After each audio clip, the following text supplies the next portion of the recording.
Very passable bit of risotto. Nothing like a good glass of Chateau de Châtelet, eh, Josiah? You're right there, Obadiah.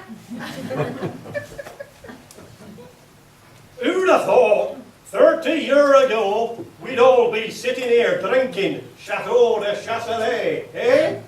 In them days, we would have been glad of the price of a cup of tea. Cup of cold tea.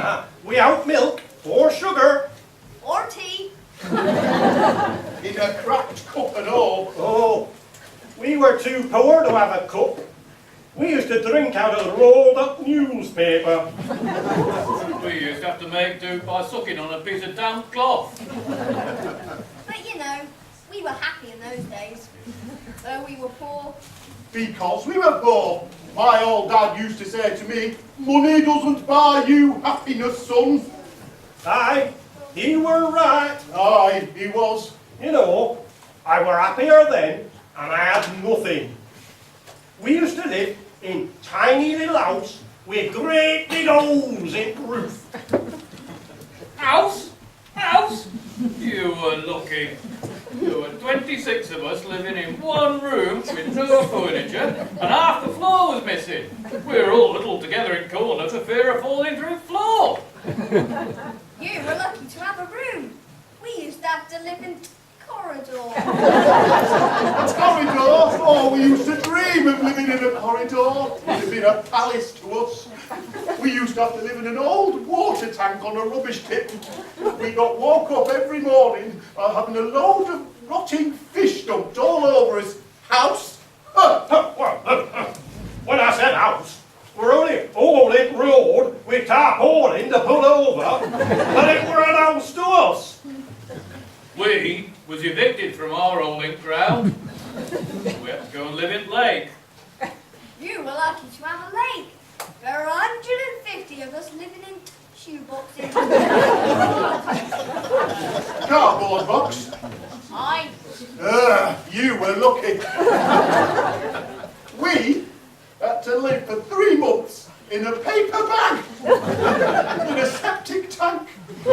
We used to have to get out of bed 6 in the morning, clean the paper bag, eat a crust of stale bread, go down to work, down to mill for 14 hours a day, week in, week out, for 6 months a week. And when we got home, our dad would thrash us to sleep with his belt. Luxury. We used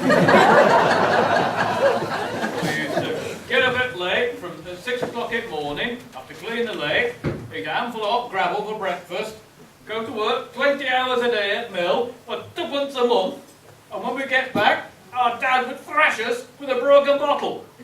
If we were lucky. Well, of course, we had it tough. We used to have to get up out of shoebox at 12 o'clock at night and lick room clean with tongue. We had 2 bits of cold gravel, worked 24 hours a day at mill, for 6pence every 4 years. And when we got home, our dad would slice us in 2 with bread knife. Well, I had to get up at 10:30 at night, half an hour before I went to bed. Then drink a cup of sulfuric acid, work 29 hours a day down mill, and pay the owner for privilege of coming to work. And when we got home, our mum and dad would kill us and dance on our grave singing hallelujah. And you try and tell the young people of today that, and they won't believe you. They won't.